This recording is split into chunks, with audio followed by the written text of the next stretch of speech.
Have you ever wondered what life is like in the heart of Afghanistan, a country often known for its conflict and strife? Nestled amidst towering mountains and arid deserts, Afghanistan paints a picture of untamed beauty that has been a silent witness to the wheel of history turning.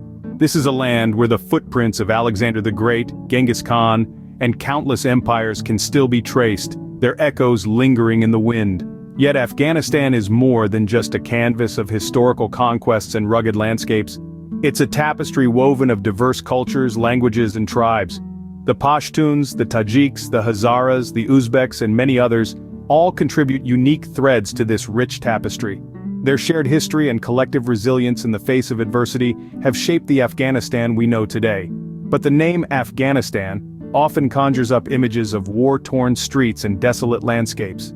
It's a country that's been etched in the global consciousness as the epicenter of conflict, a place where prosperity seems like a distant dream. The media paints a picture of a nation gripped by perpetual turmoil, where the daily struggle for survival overshadows any semblance of normalcy. Yet, it's crucial to remember that these broad strokes of perception are not the complete picture. They are but fragments of a larger narrative, snapshots of a reality that is far more complex and nuanced. While it's undeniable that Afghanistan has been scarred by decades of war, its story isn't solely defined by these struggles. Afghanistan is a country of stark contrasts, where the struggle for survival coexists with a vibrant cultural heritage and a deep-seated spirit of resilience.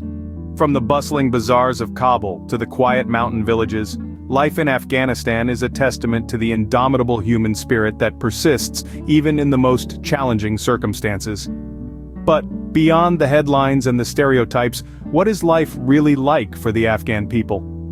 As we delve deeper into the heart of Afghanistan, let's set aside our preconceived notions and embark on a journey to understand the realities, the struggles, and the hopes of a people often misunderstood and overlooked. To truly understand the living conditions in Afghanistan, we must delve into some hard-hitting facts. Afghanistan, a country nestled in the heart of Asia, is a place where beauty is often overshadowed by harsh realities. The challenges faced by ordinary Afghans are many, and the statistics can be daunting. Let's begin with poverty. According to the World Bank, more than half of the population lives below the poverty line. That's over 18 million people trying to survive on less than $1 a day. The harsh climate and rugged terrain make farming difficult, leading to food insecurity for many. And then there's education. The literacy rate in Afghanistan hovers around 30%, meaning 7 out of 10 people cannot read or write. For girls and women, these numbers are even more disheartening, with only 17% being literate. The roadblocks to education are numerous, from a lack of resources to cultural barriers and ongoing conflict. The healthcare situation isn't any better. With only 2 doctors for every 10,000 people, access to medical care is a luxury few can afford. Child mortality rates are among the highest in the world, and preventable diseases like tuberculosis and malaria are rampant. Infrastructure too is a major challenge. Less than 40% of Afghans have access to clean drinking water, and only a third have access to electricity. Paved roads are a rarity, making travel and trade difficult. These figures may seem overwhelming. They are a stark reminder of the daily struggles faced by millions of Afghans. But remember, numbers only tell part of the story. They don't account for the resilience of the Afghan people, their rich culture, or their unwavering hope for a better future. These facts paint a grim picture of life in Afghanistan, but they only tell part of the story. Behind every statistic there are real people with real stories, so what does this mean for the everyday lives of Afghans? Imagine waking up every day in a world where uncertainty is the only certainty. This is the reality for many Afghans. The economic hardships and political instability aren't just abstract concepts discussed in newsrooms or diplomatic circles. They are daily realities that weigh heavily on the shoulders of men, women, and children across the country. Take for instance the story of Amina, a mother of 4 in Kabul. She wakes up before dawn each day, not to the sound of an alarm clock, but to the anxiety of not knowing if she'll be able to provide her children with a single meal. The scarcity of jobs and the soaring prices of basic commodities have transformed simple tasks like cooking a meal into a daunting challenge. Then there's the tale of Ahmad, a young man from Kandahar. He had dreams of becoming a teacher, dreams that were shattered by the ongoing conflict. With schools being closed and education becoming a luxury, Ahmad now works as a laborer, trading his pen for a shovel, his books for bricks.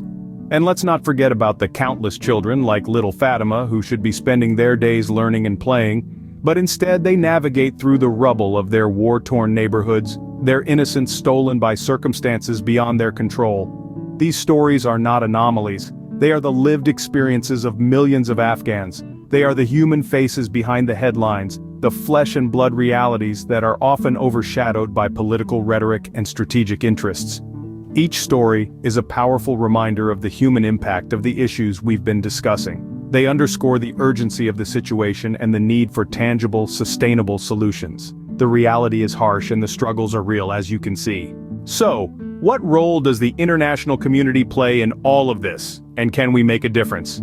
Let's dive into this question. The international community, without a doubt, plays an instrumental role in shaping the conditions within Afghanistan.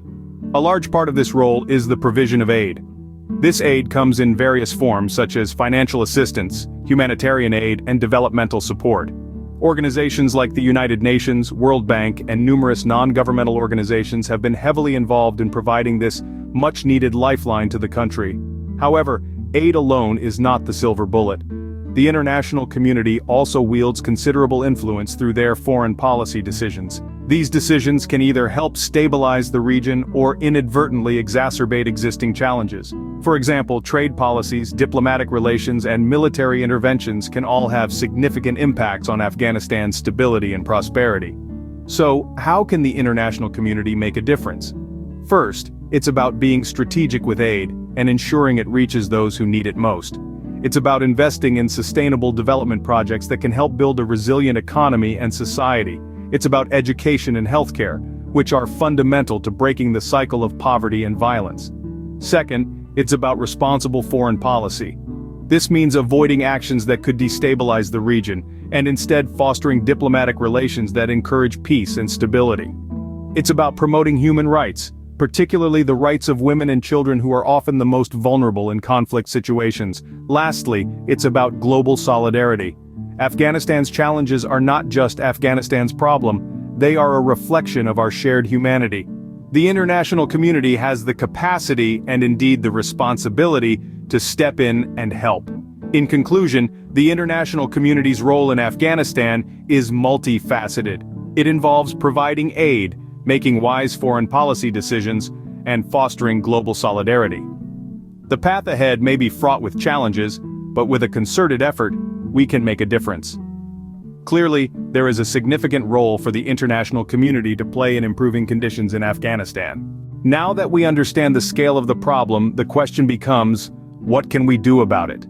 The answer, my friends, is quite a lot. We all hold a piece of the puzzle to the solution, and when pieced together we can make a significant impact. The first step is awareness. Educate yourself and others about the situation in Afghanistan. Dive into the history, the culture, the struggles, and the triumphs. Knowledge is power, and the more informed we are, the better we can understand and address the challenges. The second step is advocacy. Use your voice to bring about change. Write to your elected representatives, imploring them to make informed and compassionate decisions regarding Afghanistan. Encourage them to prioritize diplomatic solutions, humanitarian aid, and sustainable development over military intervention. The power of collective voice cannot be underestimated. When we speak out, we can influence the course of history. The third step is action. There are numerous reputable organizations working tirelessly to improve conditions in Afghanistan. They provide medical aid, education, food, water, and shelter to those in need. Consider donating to these organizations. Even the smallest contribution can make a significant difference in someone's life. If you're unable to donate, you can still help by volunteering your time or skills. Lastly, let's not forget the power of empathy. Remember, behind every statistic is a human being with dreams, aspirations, and a longing for peace. Let's humanize the narrative. Let's tell the stories of the Afghan people, not just the conflict. Let's amplify their voices, their resilience, and their courage. Every one of us has the power to make a difference. The situation in Afghanistan may seem overwhelming, but we must remember that change often starts with a single step. It starts with you and me. It starts with us. So I ask you, will you take a stand for the people of Afghanistan? Because together, we can write a new chapter in the history of this beautiful, resilient nation. Together, we can turn the tide.